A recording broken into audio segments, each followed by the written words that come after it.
খাওয়া যায় একজনের বরফি আর মাঝখান থেকে উনি আকলিমা বেগম লালন গাবে, বিভিন্ন স্টাইলের গান গাবে, এটাই তো তার কথা নাকি?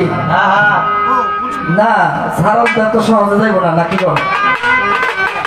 হাত থেকে গান করে যাবেন গা, কিছুই করবেন না, এটা তো চলবো না, শিষ্টা বন্ধ কর। যাই হোক, আমি আমার দাদা জানি বলেছি দিগ্বয়তী, ছোট সময় অনেক নাম শুনেছি, অনেক প্রবীণ একজন শিল্পী, মানে তত্ত্বের সাগর তাকে বলা হয়। হ্যাঁ, অনেক জ্ঞানী, অনেক গুণী। তাই বড় পীরের জীবনী থেকে ছোট্ট একটি প্রশ্ন আমার থাকবে। সেই প্রশ্নটা হলো, আমার দাদা জান একটি গানের মধ্যে বলছে যে আমার রাসূল পাক উনি হেরা গুহায় সাধনা করে কোরআন পেয়েছেন। তা আমার প্রশ্ন থাকবে, বড় পীর আব্দুল কাদের জিলানী কোন এক কারণে উনি 40 দিবস মানে 40 দিন একটা সাধনার উপরে ছিল, অনাহারে অর্ধাহারে তিনি কিছুই খাইতেন না, না খাইয়া অনাহারে তিনি 40 দিন তপস্যায় ছিল, সাধনা করত। আমার জানার বিষয়, দয়াল একটু বলবে বড় পীর কি সাধনা করেছিল 40 দিন না খেয়ে, এবং তার পরিপ্রেক্ষিতে বড় পীর আব্দুল কাদের জিলানী কি পেয়েছিলেন, তার কারণটা কি ছিল, একটি আমার প্রশ্ন। বড় পীর আব্দুল কাদের জিলানী একটি প্রশ্ন আমাকে দিছে খাজা বাবার মেলা, আর আপাই তো লালন আর বিভিন্ন গান গাবে। এখন লালন থেকে আমার ব্যক্তি কথা জানার দরকার আছে না? আমার আপাই শুধু বলবে, কবি লালন একটি গানে লিখেছে, এ তো আদলা কানার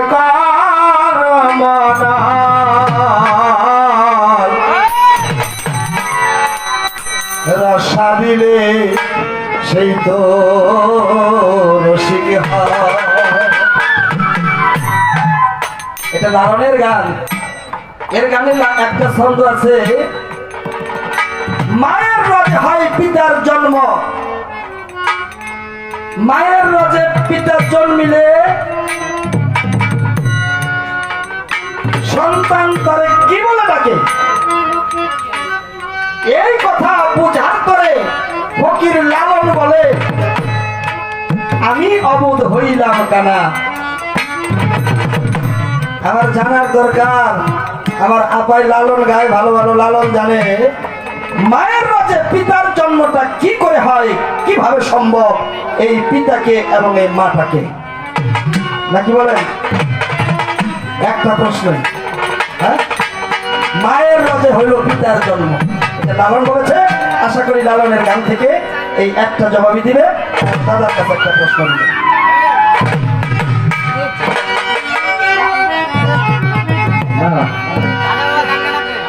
আমি লালনের গান দাদা পরে গাবো, লালনের শিল্পী তো আছে পরবর্তীতে।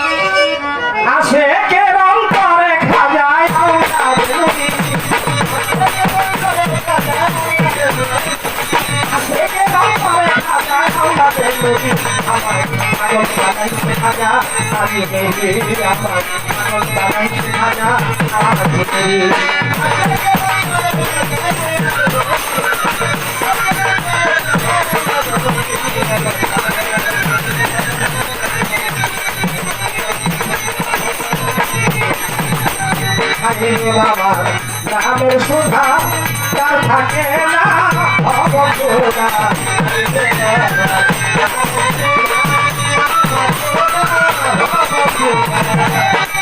বাবার নামের সুধা তার থাকে না অবগুণা।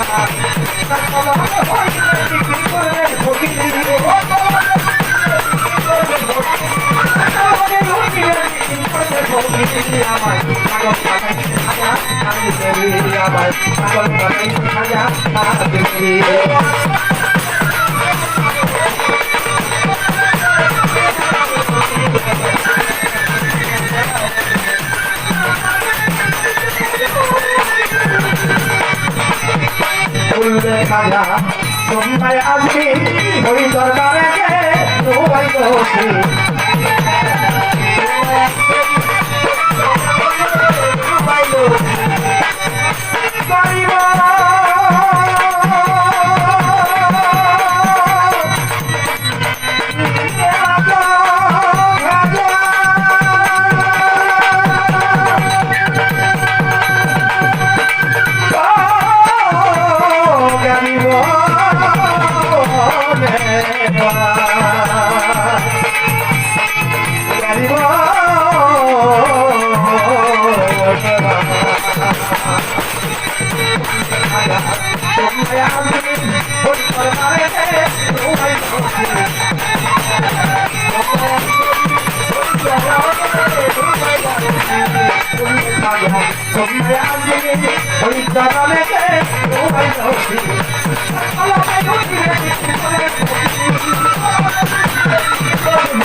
পাগল যারা কেমন পাগল বলা মানুষরা ভাই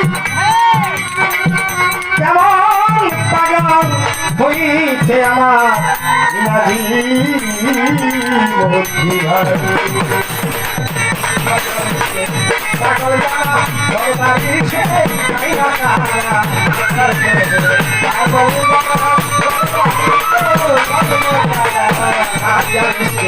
পাগল যারা ঘর বাড়ি ছেড়ে আমার